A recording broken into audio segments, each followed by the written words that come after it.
We just started this epic recording. Today we have a very, very special guest that I think deserves a lot of introduction. I will do some, but I think most of it has to be done by himself. Okay, so we've invited a current professor of the USC Gloria Kaufman International School of Dance, Professor Muncell. Hello, how are you? Ah, nice. So today we're gonna have a lot of discussion. I'm not sure if this can be all covered in one shot, but also I'm doing this very different, like kind of like a podcast concept. Usually I do like a much shorter format, right. But I want to try something different because I do feel like this man sitting right next to me has so much knowledge that I feel like it needs to be seen and shared by the world, especially my audience. Doesn't matter if you're from China or the rest of the world.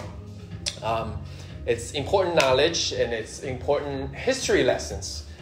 First time I met him and learned about him was actually not too long ago through a mutual colleague of us. But also we definitely come across with many mutual friends and dancers in the past, and we go back in history in terms of New York, LA, blah, blah, blah. But he's the professor at USC right now that covers... My lecture course right now for this semester is Origins of Jazz Dance. Sometimes in other semesters, or whether it's the spring or fall season, I could be teaching African American dance and illustrated history. Sometimes Hip Hop Don't Stop, which is a lecture course, but then I also teach movement classes, particularly in house and jazz, authentic jazz. So that's a lot of category and topics and areas that most of the times one person cannot cover just by himself or herself, most of the times. But the breadth of the knowledge, the history that Muncell has is just incredible. And that's why we're having this interview. And today we're going to cover a lot of stuff. Like I said, we might just do this a couple times, just because there's so much things that I love to ask. But let's start something with yourself. I would love to learn and kind of like get an idea of like where you're from. How did you acquire all the knowledge about jazz, hip hop, African dance? I'm pretty sure they're all influenced by each other in a way. Yeah. Right. In some way, but also your upbringing, like how, like where you grew up, the type of information that you receive in the community in New York, but also from the standpoint of learning the history and expanding the knowledge, like receiving all different, like all kinds of information so that you can put it together into this university course, right? So first I wanted to learn, like, where were you born and grew up, and how did you get like first exposed to that, the music and the dance? Yeah. Well, I was born in Harrisburg, Pennsylvania, which is the capital of Pennsylvania. It's about an hour and 30 minutes from Philadelphia. Okay. Raised there until I moved to Philly some years later. But in the environment that I was in, everybody danced. Like everybody danced. My mother was a social dancer. My dad, cousins, uncles, friends, their parent, everyone danced. That was a pastime. So Saturdays, if you're in the park, you're dancing, or somebody's playing music, or there's a barbecue outside, or it's everywhere. We went roller skating a lot, and Wednesday, Friday, and Saturday were the skate nights, which we roller skated from the earliest you could get in the skating ring was like 7. So from 7 to 12 o'clock, you would skate. Okay. At midnight, from midnight to 2 a.m., you danced. You took your skates off and you danced. Sorry, remind me of the time frame. Like what era? This is the 70s. 70s. So that's before or right around the time where hip hop started? Well, in New York, hip hop was already becoming a thing. Okay, in but the in early Philly, 70s. And no one else was truly exposed to it until the movie Wild Style came out. So even that was if '82. So even if it's like the state right next to each other, the information that you got wasn't that constant, like it wasn't that current. No. Not like the internet age, everybody knows what's happening across the world. You had to go there. And if you didn't go, or you didn't have a cousin or a friend or somebody was there, and you didn't know. And even me, in terms of hip hop, the first thing I learned was breaking. And I had a friend of mine that I hung out with, Butch Hayden, who went to New York and connected with New York City Breakers. I don't know if they were called New York City Breakers at the time, but he connected with them. Okay. And he came back and taught me what he learned from them. So that's my first introduction to breaking. But the film Wild Style had been out. Which was years later than what you just talked about in the 70s. That was 82. So it's already like 10 years or so, more or less. Yeah. I mean, where I grew up in the late 70s, when we went to the skating rink, people were popping or they were locking. Okay. We didn't know nothing about breaking yet. Oh, so that for you came earlier than breaking? Yeah. Huh, interesting. Popping and locking, you had the TV shows, you had What's Happening, you had Soul Train, so it's more visible. Okay. We didn't start getting breaking stuff until Wild Style comes out. Interesting. All right. And then from there, that was your childhood, I would say? Yeah. Wild Style came out, I was 13. That's when you first exposed to hip hop culture and then the whole breaking world. Yeah, but nothing. The interesting thing with hip hop for me, I mean, Rappers Delight in '79. Okay. Right. But really seeing what breaking was, I don't remember seeing it until Wild Style. But the music was out. But for me, hip hop wasn't. I didn't think of it as this thing that was separate from the lived experience I was already having.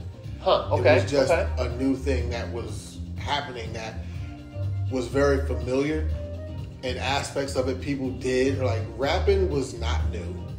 Okay. Rapping on a record might have been new, but rapping in the sense of just doing it, and on a social level, how you talked and communicated with people, everybody did that. So that existed. Before the whole hip hop. That existed back to the 40s. That existed. Right. Yeah. But it just wasn't called. It wasn't called hip hop. Yeah. Huh. What was it called? Is it a name or just? Rapping was rapping. But it wasn't like rapping like when we think of hip hop, we think rapping now. Right. It wasn't that. Rapping was basically conversations with your friends, or if you were rapping to get a girl, like the shit you would say, or like I don't know if I curse. But like, you can say whatever. This is free show. just the way that you communicated would not fully be in rhyme, but there were rhymes in it. There were like almost, if not nursery rhymes, but that's really short rhymes that you would say.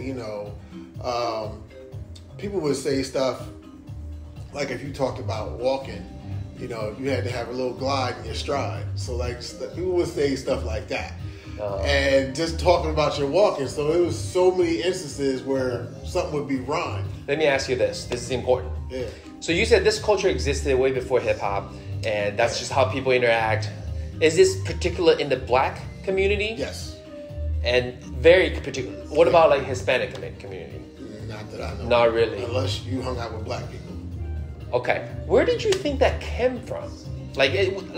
What's so specific about how black people talked and interact and just this swag? I'm pretty sure so many people in front of the camera would be interested in that. Like, what is it we would about be it? Here for years. You think I can explain that? But what I can say is, so how long is this show? We're gonna be here all day. We can talk. So this is the thing, like. When people want to understand hip hop, or people ask me, like, I want to study hip hop or whatever, I'm like, it's not hip hop that you want to study. What you want to study is what people term African American culture. Sure. So, for me, deep dives into understanding, if you truly want to understand it, is understanding anthropology, which is going to get at why people live the way they live and what they do and their practices. You want to understand musicology in terms of the musical background. You want to understand linguistics and why people talk the way they talk. The gestural practices are connected to that. You want to look at and investigate the social, political, the economical, the environmental, and then particularly with African American communities, spiritual practices that engage with that. All of those things contribute to what Black expression is. A lot of this is connected to the African diaspora. So while Black folk in America may be somewhat disconnected from their origins as a people, the Africanist aesthetics survived. And that's what we retain. So a lot of the stuff we do, we talk about stuff in rhyme, we talk about stuff in stylization and individuality and expression and the musical structures. All that is coming from the continent of Africa. Though through the transatlantic slave trade, there were influences, European influences mixed in with that. There were indigenous influences to the southern islands that's mixed into that. Yep. But all the while maintaining a deep-rooted sense of African structure, rhythm sensibilities, and so on. And what we do stems out of that. So it's understanding, I was just talking to somebody who's writing a book on Mambo, and we were talking about just different things, dances and influences and whatnot. And I was saying to him, even if you look at the music and the dance, what came before us and the heritage is passed down. So when you look at what we base hip hop off of, if we're going to talk about hip hop, we talk about the drum, you talk about James Brown, then you start talking about the drum. Okay, right. Well, that's African. And not that Africa was the only place with drums, but the artists that we're looking at follow that lineage. A couple of James Brown's drummers were from New Orleans, who understood the African connection of their drumming. You look at, the DJs in hip hop and the whole concept behind having two turntables and a mixer, so that what? So that the music never stops. Well, the jazz era did that. They literally had two bands that would play at the same time in a club. Well, not at the same time, but they would have two bands in the club at once. While this band is playing, then when they get to their last song, this band starts playing the same song. Okay. So they're live mixing, if you will, so that the music never stops. So then this band can go take a break and now they keep playing. Okay. This goes a little off tangent. You jump straight to the next topic that we're trying to cover. You can bring it back. Let's bring it back a little bit, just a little bit. Because, I definitely will ask you about all those music and everything later. But right before you said anything about that, you mentioned how you trace back to the African roots and all that. Okay, this is something that's very intriguing, at least to me.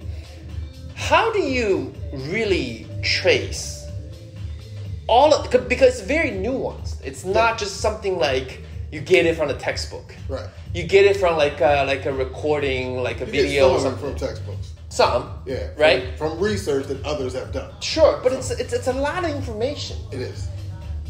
And if you didn't have the so-called, nowadays you look at the YouTube videos or whatever to understand what happened in the past, how did you is it part of your DNA?